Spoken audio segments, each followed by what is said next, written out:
Le millésime 2016 est un millésime difficile. Est un millésime difficile à plusieurs reprises, c'est à plusieurs niveaux parce que on a eu au niveau phytosanitaire, c'était quand même compliqué. On a dû faire pas mal de traitements. On a eu un printemps extrêmement humide. Donc ça nous a demandé une veille extrêmement constante et précise. Tout le domaine ici est en culture biologique. On fait également quelques préparations biodynamie. Et donc ça a été compliqué. On a cet avantage quand même à Moulins à Vent versus la Bourgogne, d'avoir quand même des sols sableux, donc des sols plus drainants, une humidité latente beaucoup moins importante. Donc on peut repasser dans les vignes après 20 mm le lendemain et les tracteurs passent, ce qui ne serait pas le cas à Nuits-Saint-Georges.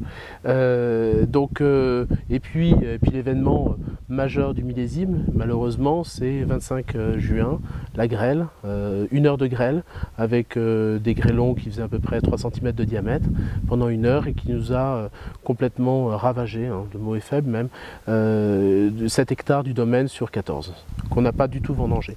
Donc ce qu'on retient du millésime 2016, si on veut voir le verre à moitié plein plutôt qu'à moitié vide, c'est un très très beau millésime, des raisins très mûrs, on est dans des potentiels alcooliques dans ce qu'on a récolté cette semaine entre 13,5 et 14, ce qui est magnifique. Et puis surtout il y a un goût, il y a une odeur, on met les raisins en cuve, ça sent le cassis, ça sent la framboise, à peine, même pas le raisin fermenté, donc on a déjà ces arômes là, donc un millésime frais, un très bel équilibre des acides. On a eu quand même un stress hydrique ici assez important, hein, et puis aussi beaucoup de chaleur avec des effets un peu caniculaires, des effets d'échaudage sur les vignes qui nous ont pris une partie de la récolte.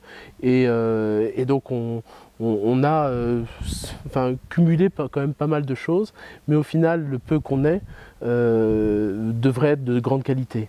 Mais en moyenne on va faire, je pense, 20% de ce qu'on a l'habitude de produire sur le domaine, qui est déjà plutôt une petite production sur le domaine, puisque des très vieilles vignes dans l'ensemble, des vignes où il manque un petit peu de pied, parce que j'ai choisi d'acheter des vignes sur des endroits particuliers, en me focalisant plus sur le terroir que sur l'état de la vigne. Donc on a quand même un travail de remise en état qui est assez important. Donc tout ça, mis bout à bout, fait que on n'a pas rempli beaucoup de cuves, mais je pense que ça devrait être joli. Alors, déjà Moulins à Vent, ça a été un peu une révélation pour moi il y a quelques années. J'ai fini mes études à Belleville, au lycée viticole de Bel Air, où je faisais mon BTS. Et je louais une maison en fait dans les vignes à peu près 5 km d'ici. Et tous les matins, j'ouvrais mes volets sur cette vue.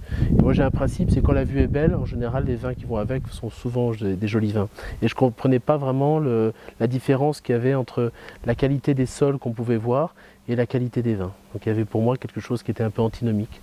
D'autre part, j'ai eu l'occasion de goûter à plusieurs reprises des très vieux moulins à vent, souvent à l'aveugle, et on mettait ça sur des vins des années 40-50, on mettait ça sur des grands crus bourguignons, type Échezeaux, Musigny, et tout le monde, même les grands dégustateurs qui étaient là, on se trompait régulièrement, et je me suis dit, mais il y a vraiment quelque chose à faire dans cette appellation, et c'est pour ça qu'en 2008, j'ai commencé à chercher des vignes, spécifiquement sur Moulins à Vent. Moulins à Vent, c'était, d'une part, je trouve que c'était extrêmement intéressant en termes de positionnement, parce qu'on est au nord, on est quand même beaucoup plus proche de Nuits-Saint-Georges, on est à 1 heure de Nuits-Saint-Georges, montre en main, pour venir, donc c'est quand même assez facile. Et puis en plus, les vins de Moulins à Vent sont souvent des vins on dit souvent qui pinotent, hein. C'est les vins les plus denses, les plus riches, et c'est des vins qui demandent souvent à être gardés, à être conservés, qui demandent de l'élevage. Donc tout ça m'intéressait parce qu'il y avait un lien entre ces vins de Moulins à Vent et les vins que je peux produire à Nuits-Saint-Georges. Donc pour ces raisons-là, je me suis dit que Moulins à Vent était l'endroit pour aller, pour positionner le domaine. Donc le domaine a commencé en 2008 avec le premier millésime en 2009, 3,5 hectares, et puis ensuite l'enchaînement d'achat de vignes. Je n'ai pas acheté un domaine en tant que tel, j'ai acheté des parcelles petit à petit, une par une. Rien que pour les 3 premiers hectares et demi, j'ai signé 8 actes de vente. Donc il y a vraiment un objectif de choisir des parcelles bien spécifiques sur des endroits bien spécifiques.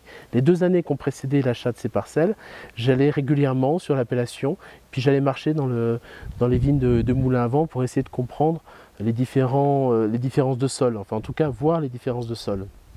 Et on voyait sur les 600 hectares de l'appellation Moulins à Vent, on avait à peu près entre 8 à 10 vraiment sols différents, entre des granites roses, des granites blancs, des manganèses, Et également des petites zones, des petits spots un petit peu plus calcaires et argileux qu'on trouve un tout petit peu plus dans la partie sud de l'appellation.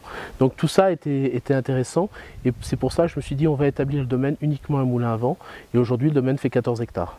Donc là on est vraiment sur les terroirs, le terroir de Moulin à Vent, c'est ces roches granitiques qu'on retrouve qui sont extrêmement intéressantes. Je dis souvent qu'on a un peu comme du lard, donc on a ce côté un peu rose ici, on est sur des roches très ferreuses. Alors qu'on appelle ça des roches métamorphiques. Des roches métamorphiques, on voit bien, ça a sédimenté. Et puis le terroir des crues du Beaujolais, en fait, c'est une avancée du massif central des volcans d'Auvergne qui a avancé et qui ont fait justement cette multitude de petites collines. Et donc on retrouve ces roches qui étaient métamorphiques, donc sédimentées, qui ont fusionné avec la chaleur volcanique. Donc on a là, on a plutôt des roches ici type ferreux. Ensuite, on a pas mal ce genre de roches, tout simplement, c'est des quartz. On voit un veinage qui est extrêmement intéressant, qui est ce veinage un peu rose. On a l'impression que c'est du lard d'ailleurs. Et on retrouve également ce type de roches qui sont avec toutes ces petites incrustations de quartz qui sont un petit peu plus bleu-gris. Et ça, c'est des roches type aluminium, manganèse. On retrouve beaucoup ces types de roches, notamment sur le terroir de Morgon, que c'est des roches beaucoup plus bleues. Donc ça c'est vraiment, si on peut résumer le terroir de Moulin à Vent, c'est des roches roses, blanches, pas mal de quartz, et dans la partie un petit peu plus basse, ces roches, ces granites manganèse, type aluminium également.